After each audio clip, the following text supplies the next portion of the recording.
4 things to complete before a strategic planning retreat. So you're getting excited about your strategic planning retreat, but you're maybe getting a little bit anxious as well, saying, what do we need to complete before this? What is the information we need to bring to the table so that our time with the board, the staff, our stakeholders, whoever's involved, can be as productive as possible? Here are the top 4 things here at Funding for Good that we like to make sure our clients complete before they walk into a 1, 2, or 3-day strategic planning retreat. Number 1 is confirm the process. Unless you know what the process from beginning to end is going to look like, meaning, what's in the pre-planning process, all of these things, and I'm getting ready to dive into that in a minute, all the way through the strategic planning retreat date with your team. We want to know everything that's in between so that all of our ducks are in a row. Some of us can't even find our ducks, right? But we want to make sure they're in a row for this process. So number 1, define the process. Are we going to have a facilitator? How much time do we need to prep in advance? Do we have benchmark data? Are we going to need to secure that? Are we going to complete the the environmental scanning process, those types of things in-house, a whole checklist of things. But what's the process from beginning to end and then what's the time frame associated with that? Number 2, visioning, the long-term visioning. And there's 2 things that happen here. One is looking far enough ahead that you feel comfortable. Some companies, some cities might look 25, 50 years ahead. Smaller nonprofits might feel more comfortable looking 5, 6, 10 years ahead.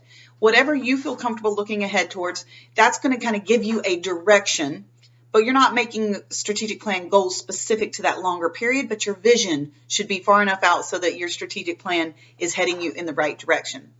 So a long-term visioning session that also allows you to review and reconsider your vision and mission statement, not saying throw it out the door, but maybe you don't have a vision statement. This would be a great time to make sure you have that in place. Maybe your mission statement is long-winded. We live in a Twitter, TikTok world now. So if your team cannot quote verbatim your vision or mission statement, I highly encourage you to review it and possibly tweak it before you begin the strategic planning retreat. This is going to make sure that the entire team says, here's where we're going. We've agreed on that. And here are the basic tenets of how we're going to get there in the mission statement.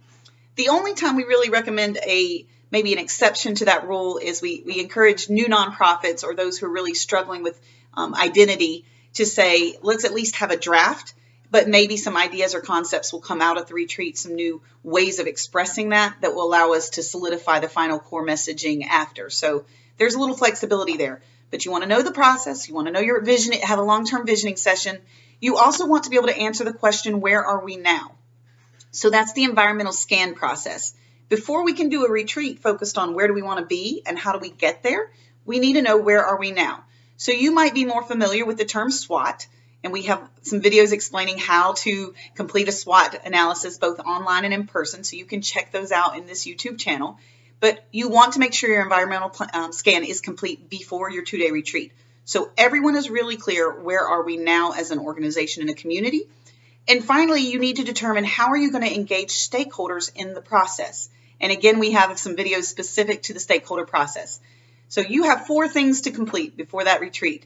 And that's process confirmation, your long-term visioning, your environmental scan, and how you're going to engage stakeholders.